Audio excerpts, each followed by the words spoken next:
Bismillahirrahmanirrahim. Assalamualaikum warahmatullahi wabarakatuh. InsyaAllah saya akan membentangkan ulumul Quran yang bertajuk Asbabun Nuzul.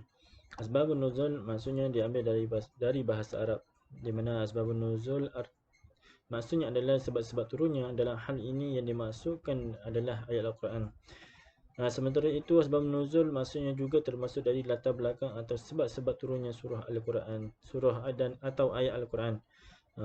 Setiap ayat Al-Quran memiliki latar belakang, seperti turunnya ayat Al-Quran tersebut dari Allah SWT untuk Rasulullah SAW sampaikan kepada umatnya. Ada beberapa bentuk asbabun nuzul, contohnya mengandungi kisah-kisah Nabi, peristiwa atau kejadian tertentu, ataupun berawal dari sebuah pertanyaan sahabat Nabi atau seseorang yang hidup di zaman Rasulullah SAW. Fungsi asbabun nuzul ada beberapa dasarnya. Yang pertama itu memudahkan memahami ayat Al-Quran, termasuk sebab turunnya ayat Al-Quran, mengambil hikmah atau pelajaran di sebalik kejadian atau peristiwa turunnya ayat Al-Quran, mengetahui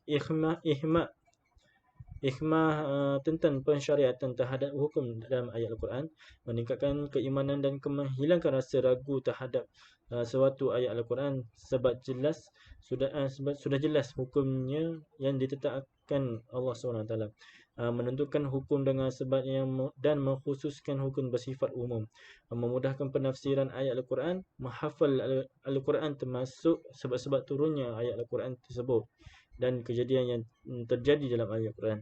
Itu adalah beberapa penjelasan mengenai fungsi asbabun nuzul, yang maksudnya latar belakang diturunkannya ayat Al-Quran sehingga dapat memudahkan kita semua memahami makna sebenar dari erti asbabun nuzul. Okey, ada beberapa contoh asbabun nuzul. Yang pertama iaitu asbabun nuzul berkaitan dengan peristiwa, iaitu dalam surah Al-Fil yang memiliki erti gajah. Ini memiliki asbabun nuzul yang penting diketahui umat Muslim. Sebab asbabun nuzul surah Al-Fil berkaitan dengan peristiwa ketika pasukan gajah yang dipimpin Abrahah menyerang Kaabah, di mana pasukan gajah tersebut berusaha menghancurkan Kaabah. Allah Subhanahu Wa Taala kemudian menurunkan burun ababil yang membantu kaum muslimin mengalahkan pasukan gajah. Selain itu, turunnya surah Al-Fil juga bertepatan dengan tahun kelahiran Rasulullah SAW.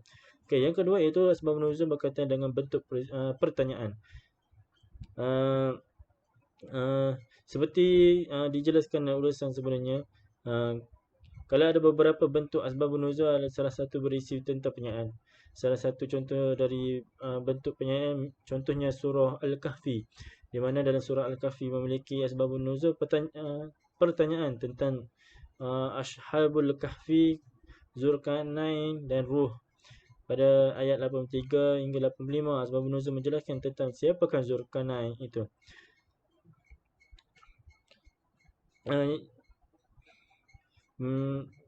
Firman Allah Subhanahu Wa Taala yang maksud mereka bertanya kepada Muhammad, yakni Muhammad, tentang Zulkarnain.